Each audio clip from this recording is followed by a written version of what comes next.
Toutefois, je vous contacte pour vous faire part du feedback de l'évaluation 360 degrés qui avait pris cours il y a un mois suite à votre demande. Je relèverai uniquement les points essentiels qui figurent dans les résultats. Dans l'ensemble, ils sont assez satisfaisants. Cependant, dans les résultats, il y a des compétences qui ressortent beaucoup plus que d'autres. Cela a été remarqué dans les réponses aux questions 14, 32, 43 et 57. La majorité des évaluateurs s'accordent sur le fait que vous avez une très bonne capacité à fidéliser et orienter les clients et que vous soyez très à l'écoute des autres à tous les niveaux de l'entreprise. En revanche, je vois qu'ils s'accordent sur le fait que vous ne motivez pas assez vos pairs et vous avez une grande difficulté à vous adapter aux circonstances nouvelles qui peuvent se présenter. Monsieur Mohamed, comme je vous l'ai annoncé, ce feedback n'est en aucun cas exhaustif. Dès que notre appel prendra fin, je vous ferai part par mail des résultats complets. Dans les heures qui suivent, un expert prendra contact avec vous afin de discuter des résultats et des points faibles sur lesquels vous devez travailler.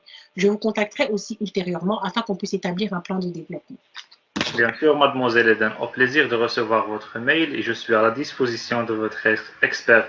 Je vous promets de prendre acte de votre interprétation de mes résultats que vous me communiquez et je vous en remercie. À très bientôt, monsieur Mohamed. Au revoir.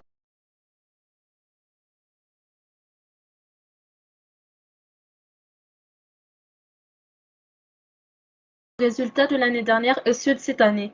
Comme vous pouvez le voir, sur certains critères tels que le relationnel ou le partage d'informations, vous avez des résultats moins bons que l'année dernière. Qu'en pensez-vous, monsieur?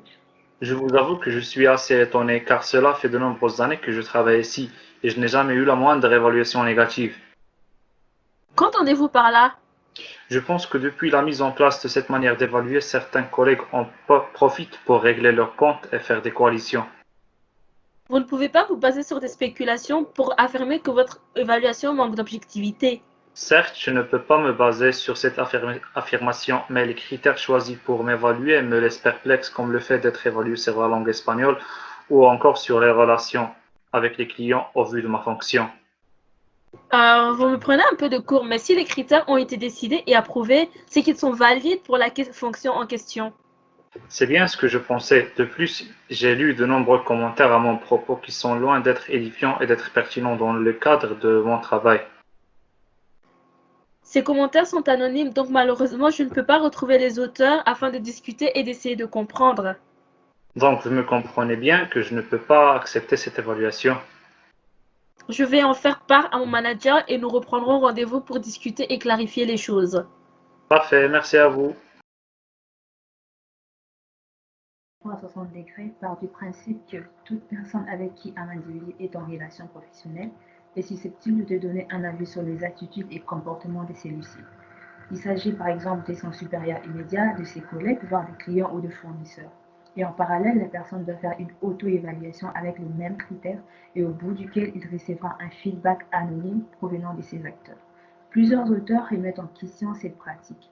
Lucie Béguin et Antoine Véniard pensent que les informations recueillies étant anonymes et issues de plusieurs individus, il devient plus difficile de n'y accorder aucun crédit.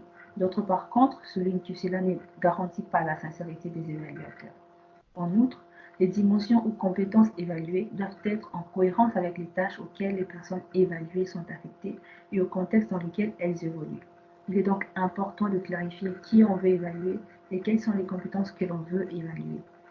Il faut donc sélectionner des critères d'évaluation pertinents au contexte, acceptés et validés par les évalués, car ce qui est évalué, ce n'est pas la compétence en soi, mais ce qui est nommé compétence. Ce qui est en jeu, c'est l'acceptation de résultats communiqués à la personne évaluée. L'évalué accepte plus facilement un feedback positif que négatif, et que le message négatif est mieux accepté avec des justifications détaillées. Donc, il faut doser le feedback négatif. L'évalué accepte la communication des résultats avec une personne par rapport à sa crédibilité. Il faut garantir à l'évalué que l'évaluation ne pourra servir à des finalités autres que celles clairement exposées, pour éviter les réactions négatives. Donc, il faut garantir à l'avance une justice procédurale qui prendra en considération la façon de la prise de décision finale et les procédures appliquées et aussi la participation de l'évalué dans la définition de ces procédures, pour qu'on trouve que les procédures sont plus justes pour le feedback. Cependant, lorsque l'évalué reçoit l'évaluation de manière totalement anonyme par un message électronique, par exemple, la méthode peut avoir des effets pervers regrettables comme celui d'entraîner le rejet de l'évaluation. La communication de résultats avec un expert peut désamorcer des réactions négatives. Donc, il faut bien synthétiser les réponses. Enfin, quand l'évalué accepte la décision de l'évaluation, surtout lorsqu'il est négatif, un plan de développement est élaboré et construit de nouveaux projets d'orientation professionnelle.